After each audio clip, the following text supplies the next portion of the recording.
Assalamualaikum warahmatullahi wabarakatuh. Dan di sini saya akan menjelaskan tentang pengertian nasionalisme dan pengertian nasionalisme menurut para tokoh.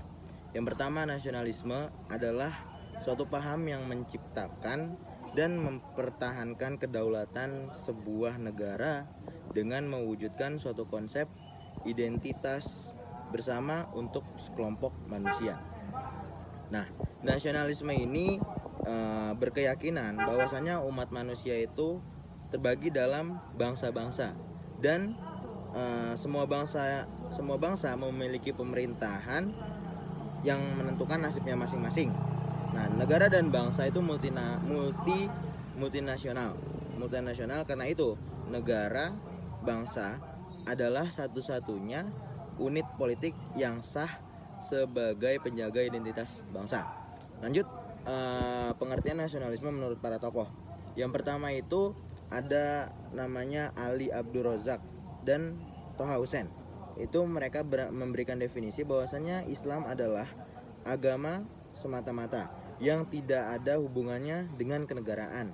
Nah, jadi Nabi itu hanya seorang rasul dan bukan sebagai kepala negara. Jadi menurutnya Abdul Razak dan Toha Hussein itu mereka mendefinisikan bahwasannya Islam adalah agama yang semata-mata itu tidak ada hubungannya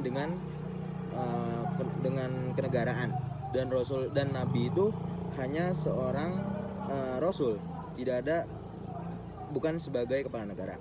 Terus yang kedua itu menurut pendapatnya Muhammad Rashid Ridho dan Abdul Alal Maududa itu memberikan definisi bahwasanya Islam itu bukanlah semata-mata hanya agama, tapi Islam itu ada menyangkut hubungannya dengan negara juga. Jadi ini kebalikannya. Jika tadi Abdul Razik dan Toha Hussein itu berpendapat bahwasanya Islam bukanlah agama, bukanlah negara. Nah, ini kebalikannya. Jadi Islam itu juga merupakan sebuah negara. Oke. Saya di sini akan menyampaikan tentang Arabisme. Arabisme sering diartikan sebagai persatuan bangsa Arab yang berdasarkan keyakinan bahwa bangsa Arab adalah satu bangsa yang dipersatukan oleh etnis, bahasa, budaya, sejarah, dan geografis.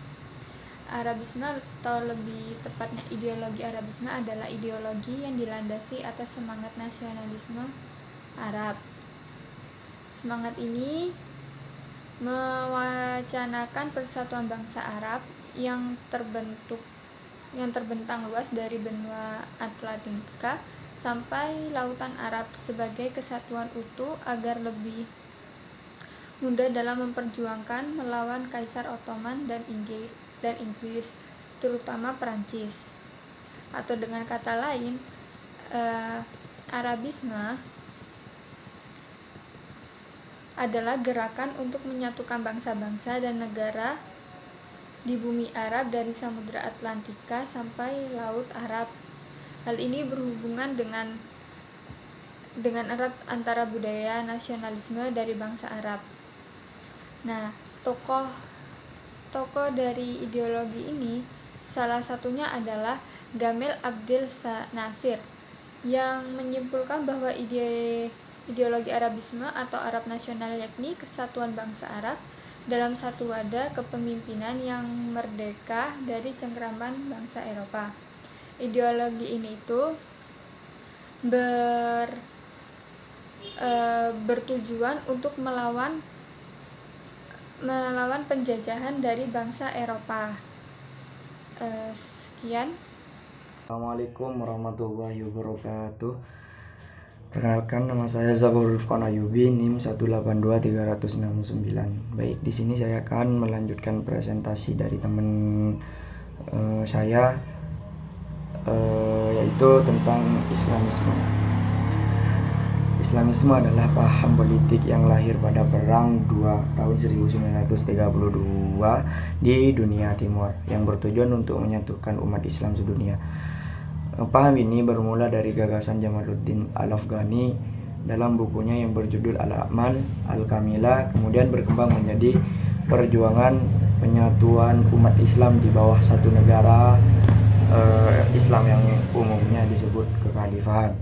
Kondisi dunia Islam yang dijadikan permainan politik bangsa beratlah yang memunculkan niat kuat untuk menggalang dukungan dan membentuk pemikiran bersama dalam penyatuan dunia Islam yang disebut pan-Islamisme itu. Dari perkembangannya, paham pan-Islamisme telah memberikan inspirasi lahirnya banyak negara-negara Islam dan memperkuat gerakan-gerakan nasionalisme dunia.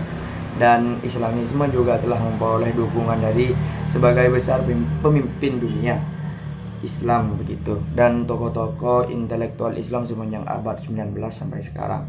Salah satunya adalah At-Tahtahwi, adalah seorang tokoh pembaharu Islam dari Mesir yang pernah mengemukakan pendapatnya tentang kondisi umat Islam dengan memunculkan dua gagasan, yaitu Islam dan patriotisme. Menurutnya, Islam dan patriotisme ini tidaklah bertentangan karena dua ide tersebut dapat berkembang dan menjelma menjadi dua bentuk persaudaraan, yaitu ukhuwah Islamiyah dan ukhuwah wataniyah. Mungkin cukup sampai di sini saja. Apabila ada kesalahan mohon dimaafkan. Wallahumma muwaffiq ila aqwamit thoriq. Wassalamualaikum warahmatullahi wabarakatuh.